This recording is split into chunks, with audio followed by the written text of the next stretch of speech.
प्यारे बच्चों, आपने देखा होगा कि जब किसी बर्तन को ज्वाला पर रखते हैं तो वह गर्म हो जाता है। इसका कारण है कि ऊष्मा ज्वाला से बर्तन की ओर चली जाती है। जब बर्तन को ज्वाला से हटा लेते हैं तो वह धीरे धीरे ठंडा हो जाता है। दोनों स्थितियों में ऊष्मा गर्म वस्तु से ठंडी वस्तु की ओर प्रवाहित होती है।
वह प्रक्रिया जिसमें ऊष्मा किसी वस्तु के गर्म सिरे से ठंडे सिरे की ओर स्थानांतरित होती है उसे चालन कहते हैं।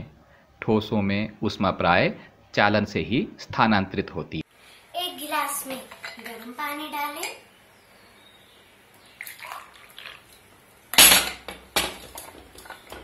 इसमें स्टील का चम्मच, प्लास्टिक की स्केल, लकड़ी की पेंसिल और लोहे का डिवाइडर डाल दें। कुछ देर रुकने के बाद हम देखेंगे इन चीजों का दूसरा सिरा गर्म हुआ है या नहीं।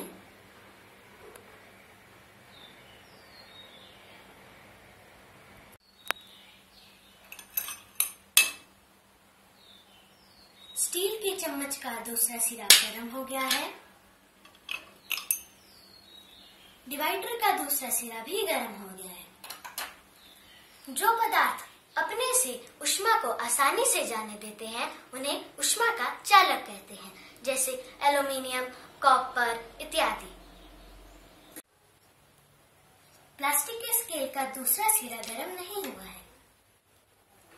लकड़ी की पेंसिल का दूसरा सिरा भी गर्म नहीं हुआ है।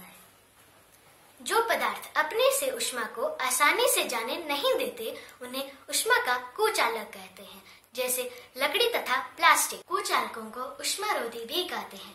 जल तथा वायु ऊष्मा के कुचालक है। जब हम जल को गर्म करते हैं तो ज्वाला के पास का जल गर्म हो जाता है।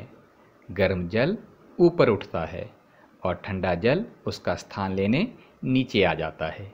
यह प्रक्रिया सारा जल गर्म होने तक चलती रहती है। ऊष्मा स्थानांतरण की इस विधि को संवहन कहते हैं। जल तथा वायु ऊष्मा के कुचालक है। तब इन पदार्थों में ऊष्मा का स्थानांतरण कैसे होता है, इसे जानने के लिए हमारी अगली वीडियो देखें।